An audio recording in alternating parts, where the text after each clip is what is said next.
Hi guys, मैं engineer राजकुमार आप लोगों को बहुत बहुत स्वागत करता हूँ इस यूट्यूब चैनल पर। यहाँ आपको क्लास 9 का अभी मोशन जो फिजिक्स में चैप्टर है अभी चालू है यानी स्टार्ट है, ठीक है ना। तो उसके बारे में बताना है। और भी इंफॉर्मेशन है कि आप क्लास 6 से 10 तक यहाँ फिजिक्स केमिस्ट्री मैथ आपको मिल जाएगा और 11-12 का स्पेशल मैथ या तो सीबीएसई हो या हिंदी मीडियम सभी तरह का आपको मिल सकता है, ठीक है ना। तो कोई भी बुक आपको प्रोवाइड कराया जाएगा, तो आप इससे ज़्यादा से ज़्यादा जुड़े, सब्सक्राइब करके बेल आइकन जरूर दबाइएगा, ठीक है ना। अगर अच्छा लगे तो वीडियो तो लाइक शेयर कमेंट जरूर कीजिए, ठीक है ना। और इस पर जुड़िए और अच्छा तरीका से पढ़िए, ठीक है ना। पढ़कर देखिए, ठीक है। तो यहाँ आपको देखिए मोशन क्या है, मोशन के बारे में बताना है, ठीक है। तो मोशन देखो, कोई बॉडी है, कोई बॉडी क्या होता है कि पहले मान लीजिए जैसे कोई भी बॉडी है, कोई भी बॉडी अगर ले लिया तो स्टेशनरी है, माने वो रुका हुआ है, ठीक है ना। तो मोशन में कब आवेगा, जब तक उस पर फोर्स हम अप्लाई नहीं करेंगे तब तक तो मोशन में नहीं आवेगा। यानी उसको मोशन में आने के लिए उसको फोर्स अप्लाई होना जरूरी है, ठीक है ना। तो फोर्स, बिकॉज फोर्स, फोर्स के कारण फोर्स उस पर दिया जाएगा तब वो मोशन में हो सकता है। अब हुआ कि कैसा फोर्स उस पर लगेगा, कितना फोर्स लगेगा, वो तो लगाने वाला पे डिपेंड करता है कि कितना हम फोर्स उस पर लगा रहे हैं कि उस स्पीड से उसको स्पीड मेंटेन करे, एक्सेलरेशन निकलेगा, ये सब प्राप्त होगा, ठीक है ना। तो आगे बताते हैं, ठीक है। तो देखो कहता है motion, the motion is the change of position. है मोशन क्या कि motion is the change of position of an object. कहता है कि जब किसी वस्तु पर या कोई बॉडी पर अगर हम फोर्स लगाते हैं तो उस मोशन में आवेगा। तो मोशन में आने के बाद क्या होता है कि वो एक स्थान से दूसरे जगह जाता है, वह एक स्थान से दूसरे स्थान डिस्प्लेसमेंट हो जाता है। कुछ होता है डिस्प्लेस कर जाता है, माने चल जाता है। जैसे मतलब आप है या कोई भी वस्तु ले लिया जाए, उसको अगर उसको में फोर्स लगा दिया जाए तो उसको तो ढकेल के आगे रुके ले जा सकते, तो स्थान परिवर्तन होगा ना। तो ही होता है and respect to it surrounding in given interval. आओ देखो टाइम है, टाइम इंटरवल जैसे बोल रहा है, तो टाइम इंटरवल जैसे मतलब फर्स्ट टाइम में अगर हम मतलब T1 टाइम में कुछ हम अप्लाई किए, माने 10 न्यूटन अप्लाई किए, फिर अगले फिर T2 टाइम में 20 न्यूटन हम अप्लाई कर रहे हैं, ठीक है ना। फिर T3 टाइम में और हम लगा रहे हैं, तो इस टाइप से हम कुछ लगा रहे हैं टाइम में, अलग अलग फोर्स लगा रहे हैं। तो डिस्प्लेसमेंट उसके ही अनुसार लगेगा, जैसे थोड़ा सा हम फोर्स लगाए तो थोड़ा सा मोशन होगा, ज्यादा मोशन कर रहे हैं ज्यादा हम लगावेंगे वेट तो ज्यादा मोशन में होगा। तो इस टाइप से आपको मिल जाता है, ठीक है ना। तो इस टाइप से आपको कहा कि पोजीशन चेंज होगा, उसका पोजीशन या स्थान परिवर्तन हो जाएगा उस एरिया के सराउंडिंग जहां से हम अप्लाई कर रहे हैं, तो वो अपने वो एरिया को छोड़कर दूसरे एरिया में जाएगा, ठीक है ना। तो इस स्टेप से हो जाता है। तो मोशन बराबर S2 minus S1 by T2 minus T1, यानी टाइम इंटरवल और डिस्टेंस इंटरवल हो गया, ठीक है। यानी displacement by interval of time. इस तरह से और भी सब ऐसे यूनिट सब हम बताते हैं, ऐसे यूनिट मीटर पर सेकेंड होता है, ठीक है ना। तो इस टाइप से अब कहता है काउ the stationary object does not move unless force act on it move start. कहता है कोई बॉडी है तो उस पर हम फोर्स जब तक नहीं लगावेंगे तब तक वो तो मूव नहीं करेगा, ठीक है ना। वही करे it carry same speed in same direction. अगर उस पर हम फोर्स लगावेंगे तो सेम स्पीड लगेगा, और जिस डायरेक्शन में हम फोर्स लगावेंगे उसी डायरेक्शन में वो डायरेक्शन में फोर्स मूव कर जाएगा, ठीक है ना। The force make speed change direction. अगर फोर्स और दूसरा तरफ से फोर्स लगा दिए तो उसको डायरेक्शन भी चेंज कर सकता है या स्लो डाउन भी हो सकता है। जैसे कोई बॉडी है, ये जा रहा है इस टाइप से, अगर इसको हम पकड़ लिए तो रुक भी सकता है, इसको अगर मोड़ सकते हैं तो मुड़ भी सकता है। तो जिस टाइप से हम इस पर फोर्स लगावेंगे उसी टाइप का उसको मोशन हो जाएगा, डायरेक्शन मोशन सब चीज चेंजिंग होगा। तो चलिए आगे हम बताते हैं, ठीक है। देखो भाई टाइप ऑफ मोशन कहता है ट्रांसलेशनल मोशन। कहता है object move along a path in any of the three dimension. कहता है कोई ऑब्जेक्ट मूव करेगा तो तीन डायरेक्शन होता है, एक्स एक्सिस, वाई एक्सिस और जेड एक्सिस। तो कोई एक में मूव कर देगा या कहीं भी मूव कर देगा। तो कहता है object move along a path in any of the three dimension, तीनों डायमेंशन में कहीं भी मूव कर सकता है, ठीक है ना। अब कहता है rotational line object move along a circular path fix, इस टाइप से मूव करेगा यानी एक सर्कुलर पाथ में मूव करेगा, ठीक है ना। तो कोई इसका सेंटर होगा फिक्स पॉइंट के अबाउट वो मूव करेगा। अभी कहता है इसमें अगर दिक्कत है तो इस टाइप से होगा, इस टाइप से होगा, इस टाइप से, तो कहीं भी मूव कर जाएगा, एनी वन पाथ में कोई भी मूव कर जाएगा, ठीक है ना। ठीक है, कहता है लीनियर मोशन है बड़ी मूव सिंगल डायरेक्शन, जैसे इस टाइप से जा रहा है तो लीनियर हो गया, ए से बी की ओर जा रहा है तो मूव कर रहा है, ठीक है ना। तो मूव कर रहा है ए से बी की ओर, तो ये आपका सिंगल डायरेक्शन हो गया। कोई भी या तो वाई एक्सिस में जाएगा या तो एक्स एक्सिस में जाएगा, कोई एक में जाएगा, ठीक है ना। तो इस टाइप से लीनियर हो तो सीधा ही जाएगा, बस इस टाइप से लीनियरली जाएगा, इस टाइप से लीनियरली बनेगा। तो यही है। चलिए आगे बढ़ते हैं। चल देखो ये कहता है periodic, the motion repeat itself after certain interval of time. कहता है एक इंटरवल ऑफ टाइम के उसके स्पेस या उसके साथ वो मोशन है जो रिपीट करता है, एक इंटरवल टाइम में रिपीट करता है, ठीक है ना। जैसे हर माने 1 घंटा में वही मोशन आ जाता है, या जो भी हो, या सेकंड ले लो या मिनट ले लो। तो कहता है repeat itself after certain interval of time, ठीक है ना। सर्टेन इंटरवल ऑफ टाइम में वो मोशन रिपीट कर जाता है, ठीक है ना। तो उसको बोलते हैं पीरियोडिक। सिंपल हार्मोनिक होता है, एक पेंडुलम होता है, जैसे मतलब इस टाइप से अगर हम लटका दिए, जैसे कोई भी पेंडुलम, इसको मोशन इधर करा दो, इसको मोशन इधर करा दो, तो एक इधर हो गया। तब इसका जो डिस्टेंस सर्टेन डिस्टेंस तो ठीक है, तो इसी डिस्टेंस दोनों ओर तो सेम डिस्टेंस होगा ना, दोनों ओर सेम डिस्टेंस होगा, तो पेंडुलम हो गया। तो इस टाइप से पेंडुलम वाला काम हो गया, ठीक है ना। तो मूव कर रहा है, या तो इधर जा रहा है, इधर जा रहा है, सब आ रहा है जा रहा है, ठीक है ना। तो फिक्स डिस्टेंस है। तो कहता है सिंपल पेंडुलम हेयर है द रेस्टोरिंग फोर्स। इसमें ये है जो अभी जैसे बार है या कोई चीज में बांध के लटका दिए, तो उसमें भी तो फोर्स होगा ना। अभी इस पर हम अप्लाई कर दिए एक फोर्स, उसमें तो फोर्स है, या जो भी टेंशन है, ठीक है ना। टेंशन भी फोर्स का ही रूप है, लेकिन बट उसका अलग है थोड़ा रूप। अब इसमें मान लिया कोई हम यहाँ पर कोई मास का कोई वेटेड कोई थिंग्स है या कोई ऑब्जेक्ट है, और उस पर हम फोर्स अप्लाई कर दिए, उस पर हम फोर्स अप्लाई कर दिए। तो कहता है the force act in direction opposite to the direction of motion. जब इधर हम डायरेक्शन दे दिए, माने फोर्स इधर अप्लाई करेंगे, तो इधर ऊपर जाएगा, फिर रिटर्न होगा, फिर इधर जाएगा, तो इस तरह से रिपीट होते रहेगा। तो एक पीरियोडिक सिस्टम बन जाएगा, इसमें भी पीरियोडिक सिस्टम काम करेगा। तो इस तरह से direction opposite to direction of motion, इस तरह से डायरेक्शन तो मोशन की ओर है, फिर से वो अपोजिट में चल जाएगा, ठीक है ना। The restoring force is proportional to displacement of object.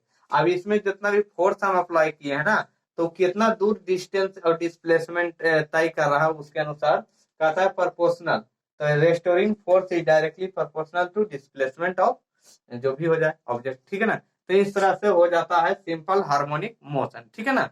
Simple harmonic motion ऐसे और भी समझ सकता है कि एक तरह से एक जैसे घड़ी में जैसे देखता होगा कि कोई ऐसा घड़ी है जिसमें आवाज करता है टन टन टन, ठीक है ना। 1 घंटा के बाद, तो एक टाइम इंटरवल के बाद वो अपना एक पेंडुलम बजता है, इस तरह से होता है ना, ऊपर नीचे होता है इस तरह से, ठीक है ना। तो उसी को बोलते हैं सिंपल हार्मोनिक मोशन में आ जाता है, ठीक है। आगे बढ़ते हैं। देखो यहाँ पर projectile motion which has horizontal displacement as here at vertical displacement.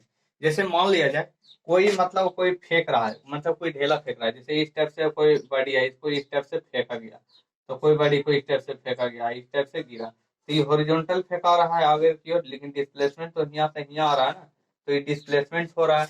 तो प्रोजेक्टाइल मोशन यही है कि हम कोई चीज फेंक रहे हैं ऊपर की ओर, इस टाइप से हम फेंकेंगे, ठीक है ना।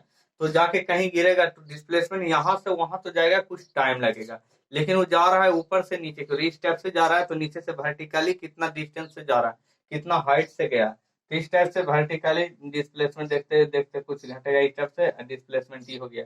यानी ए से बी की ओर गया, लेकिन जाने का रास्ता ऐसे नहीं है, इस टाइप से, ठीक है ना। तो जाने का रास्ता ऊपर से है, तो इसको बोलते हैं projectile motion. Oscillatory motion which है repeated in nature. Oscillatory motion माने एक ही पॉइंट पर वो रिपीट करेगा, इस टाइप से रिपीट करेगा, माने वाइब्रेशन करेगा इट टाइम फ्रेम, माने कुछ टाइम तक, माने इस टाइप से। जैसे देखता होगा मोबाइल में जब कभी वाइब्रेशन लगा रहता है, तो फोन ऑन आता है तो वाइब्रेट करना चर्र लगता है, माने माने इस टाइप से वाइब्रेशन होता है। या कोई एक बार है ले लिया जाए, उसको कहीं टाइट कर दो, उसको बीच से टिंग कर दो, ठीक है ना, बीच से टिंग करो तो इस टाइप से वाइब्रेट करने लगता है। तो कहता है एक ही टाइम इंटरवल में वो अपने ही टाइम फ्रेम में या जो भी टाइम है उसमें रिपीट करना शुरू कर देता है, तो उसको बोलते हैं एक तरह से ऑसिलेटरी, ऑसिलेट करने शुरू होता है, ऑसिलेट करना शुरू कर जाता है, तो इस तरह से। अब आपको बताते हैं displacement, distance, speed, velocity, time और ऑसिलेशन के बारे में बताते हैं, ठीक है। तो चलिए आगे बढ़। देखो यहाँ पर लॉ ऑफ मोशन है, first law. Law of motion 3 तरह का होता है, ठीक है ना। तो फर्स्ट, सेकंड एंड थर्ड। पहला का था first law of motion, any object will continue the remain in its existing state of motion rest unless A net external force act. कहता है कोई जब बॉडी अगर मोशन में है तो मोशन में ही रहेगा, और कोई स्टेशनरी है तो स्टेशनरी ही रहेगा, तब तक जब तक कि उस पर कोई एक्सटर्नल फोर्स हम अप्लाई, नेट एक्सटर्नल फोर्स हम अप्लाई ना करें, वही बोल रहा है, ठीक है ना। कहता है second law of motion, second law of motion से हमको फोर्स का डिफिनीशन पता चल जाता है। Certain mass greater the mass of this object, a greater will be the force required to be accelerate the object. कहता है कोई फोर्स है, मास है और कोई बॉडी है, उसके साथ तो कुछ मास होगा, अब उस पर हम कोई फोर्स लगावेंगे तो एक्सेलरेट करेगा, तो डेट टोटली क्या हो जाएगा, एफ बराबर M A. This is second law of motion. इसको एक तरह से इसको फर्स्ट लॉ को जड़त्व लॉ भी बोलते हैं, जड़त्व मोशन, ठीक है ना, जड़त्व का नियम ही बोलते हैं। इसको इनर्सिया बोलते हैं, उसी को हिंदी में जड़त्व बोलते हैं, इनर्सिया ऑफ मोशन, ठीक है ना। फर्स्ट लॉ ऑफ मोशन को इनर्सिया भी बोलते हैं, ठीक है ना। इसका ही वही काम है कि कोई वस्तु मोशन में तो मोशन में रहेगा, या तो स्थिर है तो स्थिर ही रहेगा, जब तक कोई एक्सटर्नल फोर्स ना अप्लाई करे, ठीक है। देखो यहाँ पर थर्ड लॉ ऑफ मोशन कहता है every action there is an equal and opposite reaction. Every action there is an equal and opposite reaction. कहता है कि कोई भी अगर कोई फोर्स लगा रहे हैं, तो जितना फोर्स से अगर हम उसको अप्लाई करते हैं, जैसे मान लिया कोई दीवार है, ठीक है ना, या बोर्ड है, हम इसको हम फोर्स लगावेंगे, तो जितना फोर्स हम लगावेंगे उतना ही फोर्स अगर दीवार भी हम पर अप्लाई करता है तो डेट इज कांस्टेंट, तो ये इक्वल एंड अपोजिट हो जाएगा, तो इसमें कोई तरह का चेंजिंग नहीं आएगा, इसका पोजीशन नहीं होगा। लेकिन हम अगर दीवार के जो दीवार है बॉल है उसके फोर्स से अगर हम ज्यादा फोर्स हम अप्लाई कर देंगे तब तो दीवार गिर जाएगा, ठीक है ना। तो ये बात है। अगर यहाँ पर देखो बंदूक है या गन है, गन से जब हम लोग गोली छोड़ते हैं या कोई भी गोली छोड़ता है, तो गन में गोली क्या करता है, जितना फोर्स बैक साइड में लगाता है, बंदूक पर जितना गोली फोर्स लगाएगा उतना ही वेलोसिटी से आगे निकलेगा। अगर वो कम फोर्स लगाओ तो कम वेलोसिटी से जाएगा। तो इसीलिए आदमी कभी भी जब गोली छोड़ता है तो कंधा में इससे अटैच करके छोड़ता है ताकि मजबूत रहे, तो आगे चोट ना लगे, नहीं तो अगर कहीं और से छोड़ेगा तो झटका देके चोट लग सकता है। तो एनीवे आपको संभर के या कोई भी हो जो भी हो, तो यही रूल है। तो दोनों में फोर्स क्या हो जाएगा, इक्वल हो जाएगा, तो मैग्नीट्यूड भी इक्वल हो जाएगा, फोर्स भी इक्वल हो जाएगा, तो इस तरह से अपोजिट हो जाता है, ठीक है ना। अपोजिट एंड इक्वल रिएक्शन करता है, ठीक है। तो ये थर्ड लॉ ऑफ मोशन करता है। चल ठीक है, देखो डिस्टेंस है how much ground an object cover during its motion.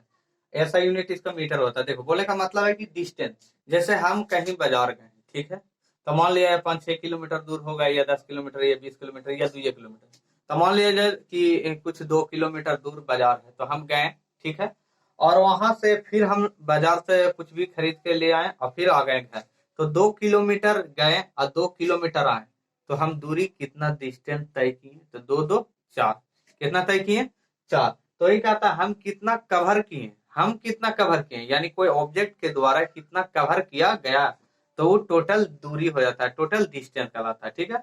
लेकिन डिस्प्लेसमेंट क्या होता है, अच्छा डिस्टेंस बराबर होता है एवरेज स्पीड गुणे टाइम। अगर आप जाते हो तो आपका कुछ स्पीड होगा, कितना स्पीड से जाते हो उस पर डिपेंड करता है कि साइकिल से जाते हो कि मोटरसाइकिल से जाते हो या कोई और गाड़ी से जाते हो या आप अपने पैदल जाते हो, तो आपका कुछ वेलोसिटी होगा। अच्छा ठीक है, तो जाने में कुछ टाइम तो लगेगा, जाने और आने में, ठीक है, सबका अलग अलग वेलोसिटी भी हो सकता है, कौन स्पीड से आप गए हो कौन स्पीड से आ रहे हो, ठीक है। तो उसका एवरेज स्पीड आप निकाल सकते हो, क्योंकि इसमें वेरी कर रहा है स्पीड। हो सकता है आप थक भी गए होंगे, अगर पैदल चल रहे हैं तो चलो धीरे हो जाते हैं या कुछ रुक जाते हैं, फिर वहां गए तो रुकेंगे, तो ये सब एवरेज के हिसाब से आता है, इसलिए एवरेज स्पीड हो जाता है कि एक समान स्पीड नहीं है, ठीक है ना।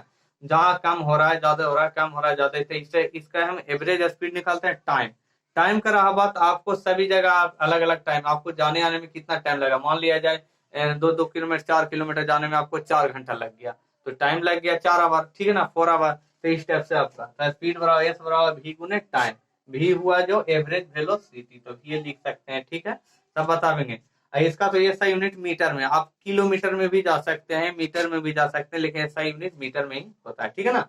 आगे बताते हैं displacement, how far out of place is an object, कहता है या शॉर्टेस्ट डिस्टेंस भी लिख सकते हैं, या शॉर्टेस्ट डिस्टेंस, आराम से समझो इस तरह से, शॉर्टेस्ट डिस्टेंस माने सबसे कम डिस्टेंस। जैसे अगर हमको जाना है कहीं और, बाजार जाना है, तो रास्ता बहुत मोड़ हुआ है, ठीक है ना, मतलब बहुत घुल हुआ है, तो उतना नहीं जाके एक दूसरा शॉर्टकट रास्ता मार दिया, तो आपका डिस्प्लेसमेंट कर दिया। जैसे नीचे एक बड़ी है, देखो यहाँ पर ए से गया बी, बी से गया सी, सी से गया ए, तो ए बी, बी सी और सी ए जो भी है पूरा डिस्टेंस हो गया, पूरा डिस्टेंस हो गया।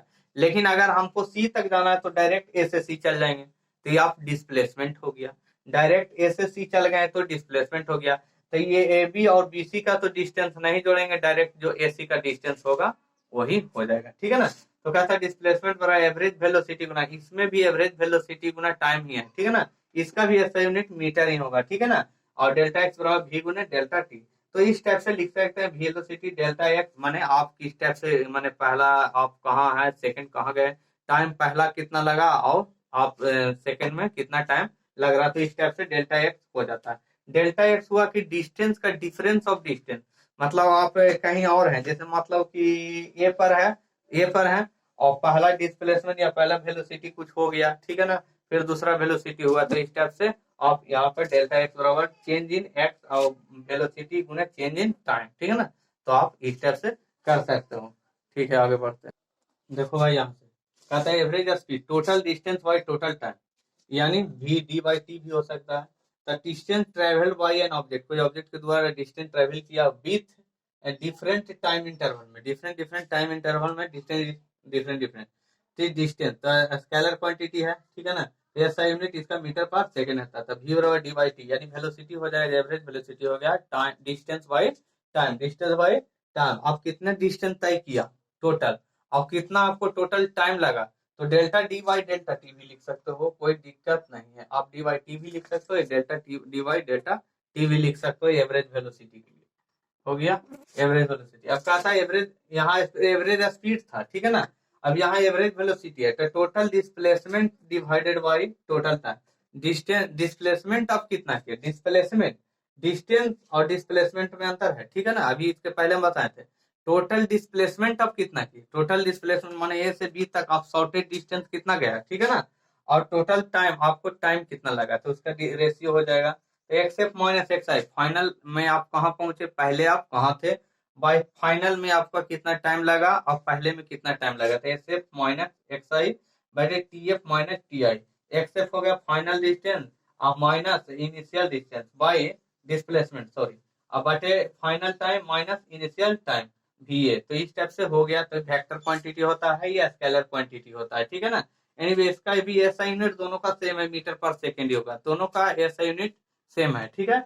आगे बढ़ते हैं। देखो यहाँ पर acceleration rate at which an object change in velocity, change in velocity कहता है जो टाइम के अनुसार उसका वेलोसिटी चेंज होता है, ठीक है ना, टाइम के अनुसार वेलोसिटी चेंज होता है, तो दोनों का चेंजिंग को बोलते हैं एक्सेलरेशन। एक्सेलरेशन जैसे मान लीजिए कोई बॉडी है, मूव कर रहा था, मूव कर रहा है, तो टाइम के अनुसार उसका वेलोसिटी बढ़ रहा है या घट रहा, तो बढ़ रहा, तो एक्सेलरेशन में क्या होता है उसका चेंज, माने उसका वेलोसिटी ऑलरेडी बढ़ेगा, तो इस तरह से चेंजिंग हो गया तो एक्सेलरेशन कराएगा, ठीक है।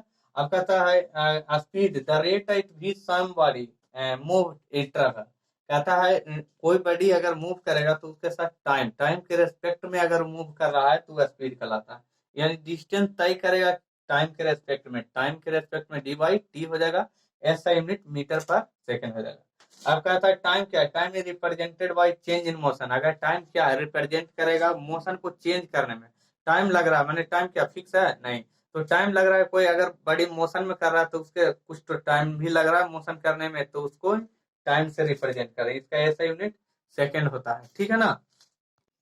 देखो यहाँ पर deceleration reducing in speed, speed पर टाइम, पर टाइम लिखो, पर टाइम माने रेट के अनुसार उसको स्पीड चेंज होगा, उसमें स्पीड बढ़ता था लेकिन डीएक्सेलरेशन में स्पीड घटेगा, तो टाइम के अनुसार ही टाइम घटेगा। जैसे आप कोई गाड़ी चला रहे हो, अगर उसमें ब्रेक लगाया, कुछ लगाया, ब्रेक लगाया, तो तुरंत तो रुकेगा नहीं, या तुरंत रुक भी सकता है लेकिन कुछ टाइम लगेगा, कुछ टाइम लगेगा रिड्यूस करने में, तो रिड्यूसिंग इन टाइम, उसको में फोर्स लगाकर किसी को हम तो बढ़ा सकते हैं लेकिन इसमें घटा सकते हैं, रेट को घटाते हैं तो टाइम तक, कम टाइम में रुक जाता है, तो डी एक्सेलरेशन बराबर होता है वी एफ माने वी आई बटे डेल्टा टी, फॉर्मूला वही होगा बट थोड़ा सा माइनस लग जाएगा, माने इसका मोशन कम होगा और उसमें मोशन ज्यादा होगा। अब आपको कुछ फार्मूले हैं जो लिखा देते हैं, ठीक है। देखो इधर v बराबर यू प्लस, कुछ रिलेशन बताना है v u और t में, तो v equal to U plus A T होता है, ठीक है ना। v वेलोसिटी, तो v हो गया फाइनल वेलोसिटी, u हो गया इनिशियल वेलोसिटी, ये एक्सेलरेशन t टाइम हो गया, ठीक है। V square by U plus two A S, ठीक है। एस बराबर U T minus plus plus minus half A square, या तो घट सकता है मार सकता है, कोई दिक्कत नहीं है, ठीक है ना। डिस्टेंस माइनस प्लस ले सकते हो, ठीक है। वो एक्सेलरेशन है कि डिएक्सेलरेशन पर डिपेंड करता है। एस बराबर half you plus we T. अगर यू प्लस वी दिया हो और ए ना दिया हो तो यही लगा सकते हैं, एस निकालने के 1/2 U plus V into T लगा सकते हो। पी बराबर एम वी, पी हो गया मोमेंटम, तो ए मास गुने वेलोसिटी होता है। मोमेंटम बराबर मास गुने वेलोसिटी, मोमेंटम बराबर मास गुने वेलोसिटी हो गया, मास गुने वेलोसिटी हो गया। यानी इसका ऐसा यूनिट कितना हो जाएगा, मास गुने वेलोसिटी तक केजी मीटर पर सेकेंड हो जाएगा। तो इस तरह से हो सकता है। फोर्स तो जाहिर है इसका ऐसा यूनिट होता है न्यूटन। कैसे होता है, न्यूटन होता है ऐसा यूनिट, ठीक है ना। तो फोर्स का मास गुने एक्सेलरेशन होता है, ठीक है। तो इस स्टेप से हम लोग जानते हैं। तो अगला क्लास में बता देंगे कुछ और, ठीक है ना। ये इसी से चैप्टर में चलेगा। तो ये पार्ट 1 बन के तैयार हो गया। अगर यह वीडियो अच्छी लगे तो लाइक शेयर कमेंट जरूर कीजिएगा, दोस्तों के साथ शेयर ज्यादा से ज्यादा शेयर कीजिए, ताकि अच्छे से अच्छे आपको चीज प्रोवाइड कराया जाएगा, ठीक है ना। अब आप लोग नए जुड़े हैं तो इसको सब्सक्राइब करके बेल आइकन जरूर दबा लीजिएगा, ठीक है ना, ताकि आपको नया नोटिफिकेशन मिलता रहे नए वीडियो का, ठीक है। तो अगर इसको पूरा बढ़िया से देखिए और समझिए, ठीक है ना। समझा दिए हैं उसको 2-3 बार जरूर देखिए, ठीक है ना। तो इस टाइप से आपको ज्यादा से ज्यादा समझ में आएगा। थैंक यू, जय हिंद, जय भारत।